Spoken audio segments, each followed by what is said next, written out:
نبي بعد أما بعد قال الله سبحانه وتعالى في القرآن المجيد والفرقان الحميد أعوذ بالله السميع العليم من الشيطان الرجيم بسم الله الرحمن الرحيم يا أيها الذين آمنوا اتقوا الله وابتغوا إليه الوسيلة وجاهدوا في سبيله لعلكم تفلحون وقال رسول الله صلى الله عليه وسلم من قال في القرآن برأيه فليتبوأ مقعده من النار او كما قال رسول اللہ صلی اللہ علیہ وسلم۔ تمام قسم کی حمد و ثنا کبریائی اور بڑائی اس رب العالمین کے لیے لائق و زیبا ہے جس نے ہمیں یہ عشاء کی نماز با جماعت ادا کرنے کی توفیق عطا فرمائی۔ درود و سلام ہادی برحق سید المرسلین خاتم النبیین محمد بن عبداللہ رحمت للعالمین صلی اللہ علیہ وسلم پر جو ساری کائنات کے لیے رشد و ہدایت کا پیغام لے کر اس دنیا میں تشریف لائے اور اس گمراہ انسانیت کو زندگی جینے کے طریقے سکھائے اور زندگی کے ہر موڑ پر مکمل رہنمائی عطا فرمائے۔ ابھی میں نے جو قرآن کریم کی آیت تلاوت کی ہے وہ وسیلے کے تعلق سے کی ہے اور انشاءاللہ آج میں وسیلے پہ چند منٹ آپ سے لوں گا۔ اللہ وحدہ لا شریک سے دعا ہے کہ اللہ وحدہ لا شریک مجھے حق کہنے، آپ سب کو حق سننے اور ہم سب کو حق پر عمل کرنے کی توفیق عطا فرمائے، آمین والحمدللہ رب العالمین۔ ایک بات دھیان میں رہے، اگر آپ کو دین کو صحیح طرح سے سمجھنا ہے تو اس کے چند اصول ہیں جن کو کہ دھیان میں رکھیں۔ نمبر 1، اپنے دماغ میں یہ بات بٹھا لیں کہ دین کے قانون اس دنیا میں نہیں بنے۔ دین کے قانون جو ہیں اللہ وحدہ لا شریک نے بنائے، کسی انسان نے نہیں بنائے۔ دوسری بات یہ ہے کہ دین کے قانون جو ہیں وہ اتھینٹک ہیں، وہ چینج نہیں ہو سکتے اور وہ آسمانی ہے۔ کسی انسان، کوئی انسان اگر دین کے قانون بنانا چاہے تو یہ ناممکن ہے۔ تو اس لیے دین کو اگر سمجھنا ہے تو پھر آسمانی کتابوں کو ہی دیکھنا پڑے اور وہ اللہ کا قرآن ہے اور نبی کریم صلی اللہ علیہ وسلم کا فرمان ہے، جس کو میں کئی بار بتا چکا ہوں دلیل کے ساتھ کہ اللہ وحدہ شریف نے کہا کہ اتبعوا ما انزل الیکم من ربکم ولا تتبعوا من دونه اولیاء قلیلا ما تذکرون۔ آپ کو اتباع اور پیروی صرف اس کی کرنا ہے جو اللہ وحدہ شریک نے اتارا، کسی انسان کو اتارے ہوئے کی پیروی نہیں کرنا۔ اور کہا قلیلا ما تذکرون، نصیحت حاصل کرنے والے بہت ہی تھوڑے لوگ ہوتے ہیں، زیادہ نہیں ہوتے۔ رب کے اس کلام کو دھیان میں رکھتے ہوئے آئیے میں بتاتا ہوں آپ کو کہ وسیلہ کیا چیز ہے، وسیلہ کسے کہتے ہیں، اس کا معنی کیا ہے، اس کا مفہوم کیا ہے، اور قرآن و حدیث میں یعنی اللہ نے اس کو کس طرح سے بیان کیا ہے، کتنی جگہ بیان کیا ہے، اور نبی کریم صلی اللہ علیہ وسلم نے ہم کو وسیلے کے بارے میں کیا سکھایا ہے، صحابہ کرام رضوان اللہ علیہم اجمعین نے جو وسیلہ لیا وہ وسیلہ کیا ہے، حدیث میں کس حدیث میں، اس کے تعلق سے میں آپ کو بتاؤں۔ اگر آپ قرآن کریم کو پلٹیں تو قرآن کریم میں یہ لفظ 2 جگہ ملتا ہے، وسیلہ لفظ 2 جگہ ملتا ہے، 2 ہی آیتوں میں ہے۔ ان آیتوں کا میں مفہوم آپ کے سامنے رکھوں گا اور نبی کریم صلی اللہ علیہ وسلم کے تعلق سے حدیث میں ایک جگہ وسیلہ بیان کیا جس کو کہ وہ جنت کا وہ مقام ہے جہاں کہ ہمارے نبی صلی اللہ علیہ وسلم رہیں گے، وہ اعلیٰ مقام ہے، انشاءاللہ ہمارے نبی صلی اللہ علیہ وسلم کو ملے گا، اس کو بھی وسیلہ کہتے ہیں۔ عام طور پر جب ہم قرآن و حدیث کو پلٹتے ہیں تو وسیلہ کا جو معنی ہے، مفہوم ہے ہماری زبان میں، وسیلے کا معنی ہے واسطہ، سفارش یا سہارا اور یا پھر سبب کسی چیز کو حاصل کرنے کا، سبب، سہارا، سفارش، اور ہم کہیں کہ سفارش کے ساتھ ساتھ وسیلے کو جو ہے ہم اپنی زبان میں اچھی طرح سے یہ سمجھ سکتے ہیں کہ اللہ وحدہ لا شریک تک پہنچنے کے لیے اللہ وحدہ لا شریک نے جو سہارا بنایا ہے وہ سہارا کیا ہے یہ اس میں بتایا۔ قرآن کی پہلی آیت میں اللہ وحدہ لا شریک نے ارشاد فرمایا کہ یا ایھا الذین آمنوا اتقوا اللہ، اے ایمان والو اللہ سے ڈرو، وابتغوا الیہ الوسیلہ، اور اللہ تک پہنچنے کے لیے وسیلہ تلاش کرو۔ اللہ نے یہ نہیں بتایا یہاں پر کہ وسیلہ کس کا تلاش کرنا ہے، کس کا وسیلہ لینا ہے، لیکن جب ہم قرآن و حدیث کا مطالعہ کرتے ہیں تو ہم کو پتہ چلتا ہے کہ ہمارے دماغ میں کوئی بھی سوال پیدا ہوتا ہے تو اس کا جواب فوراً ہی اس آیت میں ہوتا ہے۔ اگر آپ قرآن کو پڑھیں، آپ کے دماغ میں کوئی سوال پیدا ہوگا تو اس سوال کا فوراً ہی جواب ہوگا۔ یہاں فوراً جواب دیا وسیلے کے آگے، اللہ وحدہ لا شریک نے کہا کہ وَجَاهِدُوا فِي سَبِيلِهِ، اللہ کی راہ میں جد و جہد کرو، کوشش کرو، آپ محنت کریں اللہ کے راستے میں، لَعَلَّكُمْ تُفْلِحُونَ، تاکہ تم کامیاب ہو جاؤ۔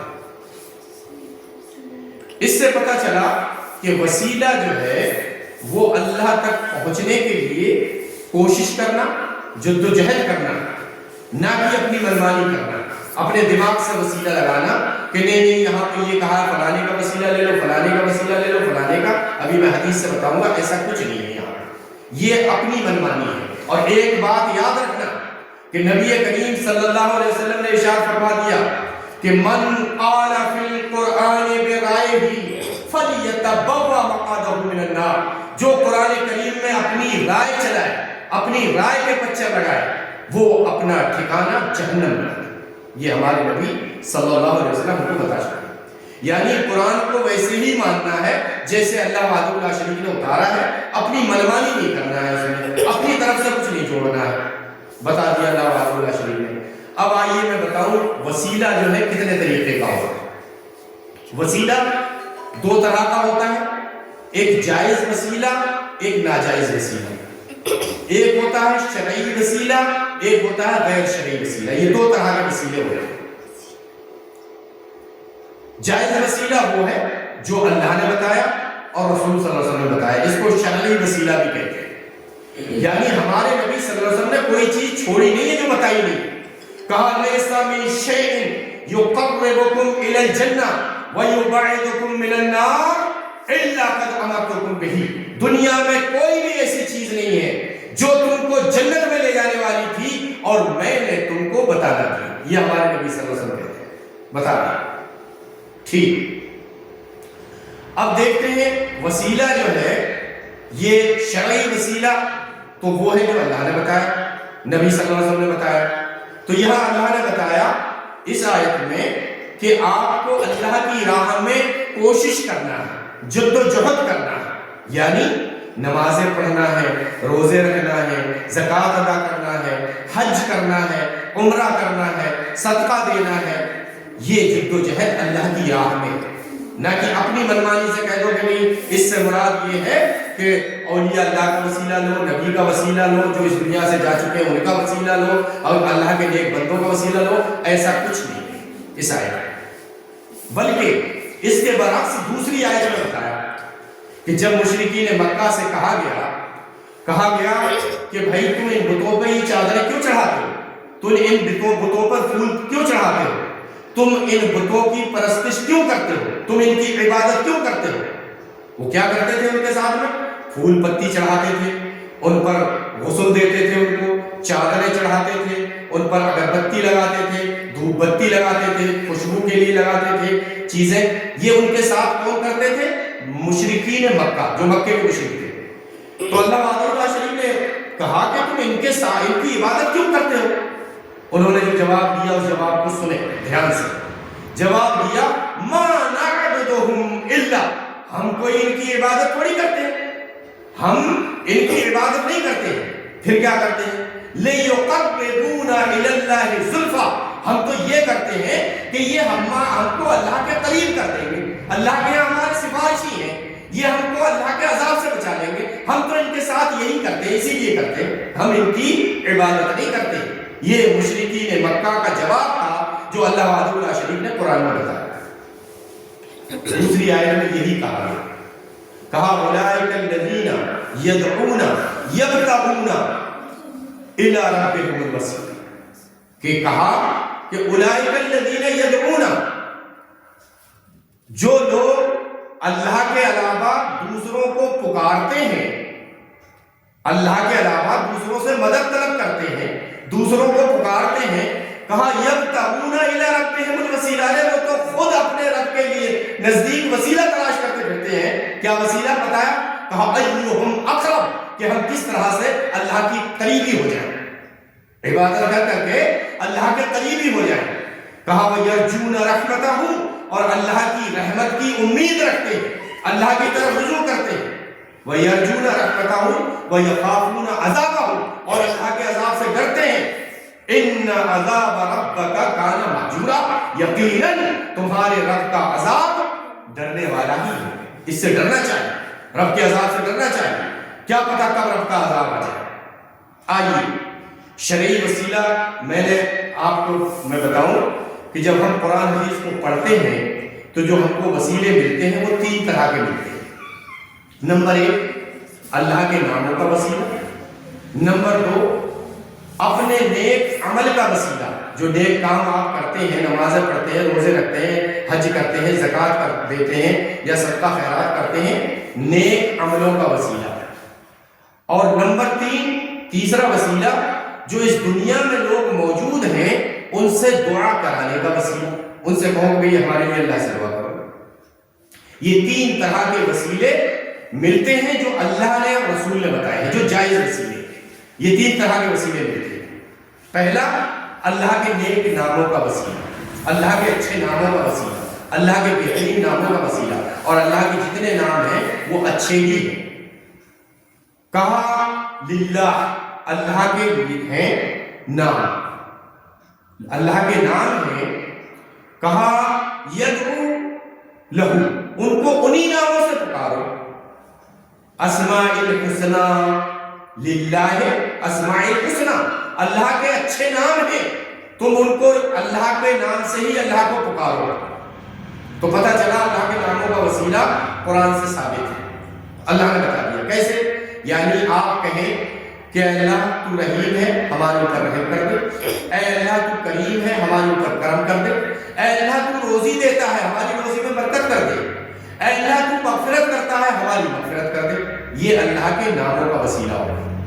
دوسرا کسی سے دعا کرانے کا وسیلہ، وہ نبی کریم صلی اللہ علیہ وسلم کی حدیث سے ثابت ہے۔ آپ صلی اللہ علیہ وسلم کے پاس عمر رضی اللہ تعالیٰ عنہ گئے، کہا اللہ کے رسول میں عمرہ کرنے کے لیے جانا چاہتا ہوں، آپ مجھے اجازت دے دیں۔ آپ صلی اللہ علیہ وسلم نے کہا میرے بھائی بڑی اچھی بات ہے، عمرہ کرنے کے لیے جائیں، لیکن اللہ سے میرے لیے بھی دعا کرنا۔ اللہ کے بندو نبی ہیں، اور کس سے کہہ رہے ہیں؟ عمر رضی اللہ تعالیٰ عنہ سے کہہ رہے ہیں کہ اے عمر میرے لیے اللہ وحدہ لا شریک سے دعا کرنا۔ تو پتہ چلا کہ لوگوں سے آپ اگر کہیں کہ بھئی ہمارے لیے اللہ سے دعا کر دو، تو یہ ان لوگوں سے جو دنیا میں ہیں ان سے دعا کرانے کا وسیلہ، یہ دوسرا وسیلہ ملا ہم کو نبی کی سنت سے۔ تیسرا نبی کریم صلی اللہ علیہ وسلم ارشاد فرماتے ہیں کہ ایک بار چند لوگ ایک غار میں پھنس گئے، ایک غار میں بیٹھے ہوئے تھے کہ اوپر سے بھاری سا پتھر گرا، اس میں پھنس گئے۔ لمبی حدیث ہے، یہاں بیان کرنے کی ضرورت نہیں ہے، لیکن آپ صلی اللہ علیہ وسلم نے بتایا کہ انہوں نے اپنے نیک عملوں کا وسیلہ دیا اللہ کے پاس، اور نیک اعمال جو تھے ان کا وسیلہ طلب کیا، تو وہ اس غار کا دروازہ کھل گیا، وہ نکل گئے۔ اس میں تینوں کے الگ الگ وسیلے ہیں جو انہوں نے نیک عمل کیے۔ ایک نے کہا اے اللہ میں نے تیری خاطر ایک عورت سے زنا کرنے سے میں باز آ گیا، اے اللہ اس کے بدلے میں تو مجھے یہ غار کا دروازہ کھول دے۔ اللہ نے غار کا دروازہ کھسکا دیا۔ یہ تیسرا وسیلہ ہم کو ملتا ہے۔ یعنی قرآن اور حدیث میں جو وسیلے ہیں یہ 3 طرح کے. جو دوسرا میں نے وسیلہ بتایا کہ اس دنیا میں جو لوگ ہیں ان سے دعا کرانے کا وسیلہ، یہ ایک حدیث سے اور ثابت ہے، اور وہ حدیث ہے، اس حدیث کو جو ہے جو بیان کیا ہے عباس رضی اللہ تعالیٰ عنہ کے تعلق سے. عمر رضی اللہ تعالیٰ عنہ کہتے ہیں صحیح بخاری کی حدیث نمبر 1010، یعنی حدیث نمبر 10 قحط پڑ گیا مدینے میں، خشک سال، جب بارش نہیں ہوئی قحط پڑ گیا تو لوگ نبی کریم صلی اللہ علیہ وسلم جب ہوتے تھے تو نبی صلی اللہ علیہ وسلم کے پاس جاتے تھے کہ اے اللہ کے رسول ہمارے لیے دعا کر دیں اللہ وحدہ لا شریک سے. اب نبی صلی اللہ علیہ وسلم کی وفات ہو گئی، مدینے میں لوگ ہیں، آپ صلی اللہ علیہ وسلم کی وفات ہو گئی، بالکل نبی کی قبر کے پاس میں ہی، قبر اطہر کے پاس میں ہی عمر رضی اللہ تعالیٰ عنہ خلیفہ ہیں. کہا گیا اے عمر ہمارے لیے اللہ سے دعا کرو تاکہ بارش ہو جائے. عمر رضی اللہ تعالیٰ عنہ کہتے ہیں، حدیث کے الفاظ ہیں اللہم انا کنا نتوسل علیک بنبینا صلی اللہ علیہ وسلم فتسکین، کہ اے اللہ جب تیرے نبی اس دنیا میں تھے، حدیث کے یہی الفاظ ہیں کہ جب تیرے نبی اس دنیا میں تھے تو ہم اس سے دعا کرواتے تھے. اے اللہ آج تیرے رسول نہیں ہیں، تیرے نبی نہیں ہیں، عباس رضی اللہ تعالیٰ عنہ ہے رسول اللہ صلی اللہ علیہ وسلم کے چچا، اے اللہ ہم تیری بارگاہ میں عباس کو لے کر آئے ہیں جو کہ رسول اللہ کے چچا ہیں.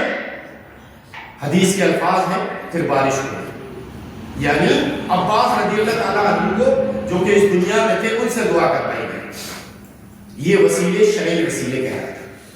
اب غیر شرعی وسیلہ اور ناجائز وسیلہ کیا ہے، میں آپ کو مثال دے کر سمجھاؤں. غیر شرعی وسیلہ یہ ہے کہ جیسے مثال کے طور پر آپ جو ہے وسیلہ لیتے ہیں شریعت کا، اور شریعت کے علاوہ آپ اپنی منمانی کریں، وہ غیر شرعی وسیلہ لگایا جاتا ہے، وہ نقصان دائک ہوتا ہے. کیسے نقصان دائک ہوتا ہے میں مثال کے طور پر بتاؤں گا. جیسے چشمہ جو ہے وہ دیکھنے کا وسیلہ ہے نا، چشمے کے ذریعے ہم لوگ دیکھتے ہیں، وہ دیکھنے کا وسیلہ ہے. اور قلم جو ہے وہ لکھنے کا وسیلہ ہے، قلم لکھنے کا وسیلہ ہے. اب ہم اس وسیلے کو غلط طریقے سے لگا دیں تو رزلٹ کیا ہوگا، یعنی ہم چشمے سے کے بجائے دیکھنے کے ہم قلم سے دیکھنا شروع کر دیں اور چشمے سے لکھنے لگے تو وہ غلط ہو جائے گا، کیونکہ جو وسیلہ تھا وہ غلط فٹ کر دیا. اور جب غلط وسیلہ فٹ کیا جاتا ہے تو اس سے نقصان ہی ہوتا ہے. اگر جو اللہ نے رسول نے وسیلے بتائے اس کے علاوہ ہم اپنے منمانی وسیلے لگائیں گے تو اس سے نقصان پیدا ہوگا. یہ تو میں نے ایک مثال دی ہے، کتنے ایسی مثال ہیں کہ اسلام اگر کوئی ایسا وسیلہ لگائے تو اس کی گردن مارنے کی اجازت دیتا ہے. مثال کے طور پر میں آپ کو بتاؤں کہ جیسے 2 میاں بیوی ملتے ہیں، ایک اس وسیلے سے 2 میاں بیوی کے ملنے کے وسیلے سے ایک اولاد پیدا ہوتی ہے کیونکہ ان کا نکاح ہوا ہوتا ہے. اب کوئی شخص کسی عورت سے ناجائز طریقے سے اس کے ساتھ زنا کر کے اگر اولاد پیدا کرے، وسیلہ وہی ہے لیکن فرق کتنا ہو گیا، یہ جائز تھا اب وہ ناجائز ہے. تو اسلام اس بات کی اجازت دیتا ہے کہ ایسے شخص کی جو زنا کرے، زانی ہو، اس کی گردن مارنے کا چاہیے. تو یہ ناجائز وسیلہ ہے. تو وسیلے کو ہم ویسے ہی لگائیں گے جیسے اللہ نے بتایا، جیسے رسول اللہ صلی اللہ علیہ وسلم نے بتایا. ہم اپنی منمانی نہیں کریں گے. جو کوئی دیکھنا چاہے حدیث میں دیکھ سکتا ہے اور قرآن کی آیتوں میں جو میں نے پڑھی ہے ان میں دیکھ سکتا ہے. تو اس طرح سے ہم کو جائز وسیلہ ہی لگانا چاہیے، ناجائز وسیلے سے بچنا چاہیے. اور ہمارے لیے ہمارے نبی نے جو تعلیمات دی ہیں الحمدللہ ہمارے لیے کافی ہے. ہم کو اپنی منمانی کرنے کی ضرورت ہی نہیں ہے. اللہ وحدہ لا شریک سے دعا ہے کہ اللہ وحدہ لا شریک ہمیں اپنے نبی صلی اللہ علیہ وسلم کی سنتوں پر عمل کرنے کی توفیق عطا فرمائے، نبی کے بتائے ہوئے طریقے کے مطابق اپنی ساری عبادتیں کرنے کی توفیق عطا فرمائے. اچھا ایک بات میں بھول گیا جو ضروری تھی کہ کچھ لوگ نبی کے وسیلے کے تعلق سے یہ کہتے ہیں کہ نبی صلی اللہ علیہ وسلم کا وسیلہ آدم علیہ السلام نے بھی لگایا تھا. آدم علیہ السلام نے بھی لگایا تھا، یہ دلیل دیتے ہیں اور کہتے ہیں کہ جب آدم علیہ السلام کو جنت سے نکال کر اور نیچے بھیج دیا گیا تو آدم علیہ السلام بہت پریشان تھے. اچانک ایک کال کوٹری میں تھے کہ انہوں نے لکھا ہوا دیکھا لا الہ الا اللہ محمد رسول اللہ، اور فوراً ہی کہا کہ اللہ یہ کوئی نبی ہے، اس کے صدقے میں مجھے میری غلطی معاف کر دے، میرے گناہ معاف کر دے. تو اس میں معاف کر دیا. اللہ وحدہ شریک، یہ جھوٹ ہے، یہ گپ ہے، 100% گپ ہے۔ کیوں؟ یہ اس لیے گپ ہے کیونکہ اللہ وحدہ شریک نے بتا دیا ہے قرآن میں، دیکھ لیں آپ، قرآن میں بتا دیا ہے کہ وسیلہ جو ہے آدم علیہ السلام نے کس چیز کی وجہ سے، کیا چیز تھی جس نے کہ ان کے گناہ معاف کیے تھے، اور کیسے وہ جو ہے ان کے گناہ اللہ نے معاف کیا۔ اللہ تعالیٰ خود کہتا ہے سورہ بقرہ کی آیت نمبر 27-37 میں اللہ وحدہ شریک نے کہا فَتَلَقَّى آدَمَ مِن رَبِّهِ کلمات، ہم نے آدم علیہ السلام کو چند کلمات سکھائے، چند کلمات سکھائے، فَتَابَ عَلَيْهِ، انہوں نے اس کلمات سے دعا مانگی، ہم نے معاف کر دیا۔ ہے نہیں؟ جب قرآن میں دلیل موجود ہے تو اپنی عقل کے گھوڑے دوڑانے کی کیا ضرورت ہے؟ اور وہ کلمات موجود ہیں، سورہ اعراف کی آیت میں موجود ہیں، اس میں اللہ وحدہ شریک نے ارشاد فرمایا کہ جب آدم علیہ السلام نے ایک پیڑ کو میں نے منع کیا تھا، اس پیڑ کا پھل کھا لیا، اور کھانے کے بعد جب ان کی شرمگاہیں کھل گئیں اور وہ پریشان ہوئے تو میں نے کہا، اللہ تعالیٰ کہتا ہے میں نے کہا اے آدم، کیا میں نے تجھے نہیں بتایا تھا کہ اس پیڑ کے پاس مت جانا؟ اے آدم، تو نے میری بات نہیں مانی، جو میں نے بتائی تھی بات وہ تو نے نہیں مانی۔ میں نے کہا کہ تو میری بات کو سن لے، میری بات مان لے، میں نے تجھے بتایا تھا کہ اس پیڑ کے پاس مت جانا، لیکن تو نے اس پیڑ کا پھل کھا لیا، تو نے شیطان کی بات مانی اور میری بات کو نہیں مانا۔ فوراً ہی قرآن کی آیت میں آگے قال، آدم علیہ السلام نے کہا ربنا ظلمنا انفسنا وَإِن لَمْ تَغْفِرْ لَنَا وَتَرْحَمْنَا لَنَكُونَنَّ مِنَ الْخَاسِرِينَ، اے اللہ تو مجھے معاف کر دے، ربنا، اے میرے رب مجھ سے غلطی ہو گئی، ظلمنا انفسنا، ہم نے اپنی نفس پر ظلم کر لیا ہے، فاغفر لنا، تو معاف کر دے، ہم کو تو معاف کر دے، تیرے علاوہ کون معاف کرنے والا؟ یہ دعا موجود ہے۔ تو اب یا تو وہ شخص جو کہتا ہے کہ وہ بات کہی تو یا تو اس کو مان لے یا قرآن کو مان لے۔ اگر قرآن کو جھٹلائے گا، غلط ثابت کرے گا، تو اس کا مطلب ہے کہ اس کا عقیدہ پیچھے کی سائڈ سے یہ عقیدہ ہے کہ نعوذ باللہ اللہ جھوٹ بول سکتا ہے، اور جس انسان کا یہ عقیدہ ہو کہ اللہ جھوٹ بول سکتا ہے وہ مسلمان نہیں ہو سکتا، چاہے کوئی بھی، کسی نے بھی اپنی کتاب میں لکھا ہو، وہ مسلمان نہیں ہے جو کہے کہ اللہ جھوٹ بول سکتا ہے۔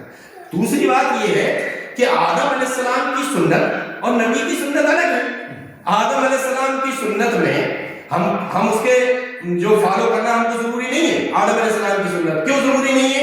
کیونکہ آدم علیہ السلام کی تو سنت یہ بھی تھی کہ سگے بھائی بہن آپس میں شادی کر لیتے، لیکن ہمارے نبی کی سنت نہیں ہے، تو ہم آدم علیہ السلام کی سنت کو فالو نہیں کریں گے، صرف اس کو مانیں گے جو کہ ہمارے نبی صلی اللہ علیہ وسلم نے ہم کو بتائی ہے، بس اس کو مانیں گے، دوسری بات کو نہیں مانیں گے۔ ہر سنت کو، آدم علیہ السلام کی ہر سنت کو نہیں مانا جائے گا، کیونکہ ہمارے نبی صلی اللہ علیہ وسلم نے بتا دیا کہ تم کو اگر ہم وہ سنت مانیں، آدم علیہ السلام کی جو گپ ماری جاتی ہے، تو اگر اس کو مانے تو یہ بھی ماننا پڑے گا کہ آدم علیہ السلام کی یہ سنت ہے کہ ایک بھائی سگی بہن سے شادی کرتا تھا، تو پھر اب بھی وہ سنت ماننا پڑے گی، نعوذ باللہ۔ تو ہم پابند نہیں ہیں کہ ہم آدم علیہ السلام کی سنت پر عمل کریں یا ان کی سنت کو مانیں، ہمارے لیے اللہ وحدہ شریک کی سنت ہی کافی ہے۔ جیسے ایک اور بات کہی جاتی ہے کہ کھٹ سے انگوٹھے چھونگی، انگوٹھے چھونگی، جبکہ حدیث میں موجود ہے نبی کریم صلی اللہ علیہ وسلم نے کہا کہ جب بھی میرا نام آئے، جب میرا نام آئے محمد تم سنو، تو تم پر لازم ہے کہ تم کہو صلی اللہ علیہ وسلم۔ صحیح حدیث سے ثابت ہے، نبی صلی اللہ علیہ وسلم منبر پر قدم رکھ رہے ہیں اور آپ نے کہا آمین۔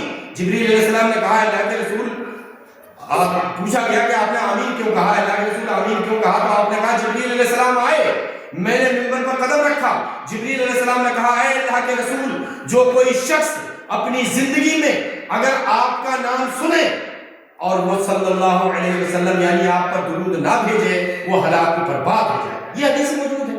تو نبی کا نام آئے تو اللہ کے بندوں کہا کرو صلی اللہ علیہ وسلم، درود شریف پڑھا کرو جب نبی صلی اللہ علیہ وسلم کا نام آئے، اپنی منمانی مت کرا کرو۔ اللہ وحدہ شریک سے دعا ہے کہ اللہ وحدہ شریک ہمیں اپنے نبی صلی اللہ علیہ وسلم کی سنتوں پر عمل کرنے کی توفیق عطا فرمائے، اور جو ہمارے قرآن کی جو تعلیمات ہیں، جو نبی صلی اللہ علیہ وسلم کی تعلیمات ہیں، ان پر عمل کرنے کی توفیق عطا فرمائے۔ آمین والحمدللہ رب العالمین۔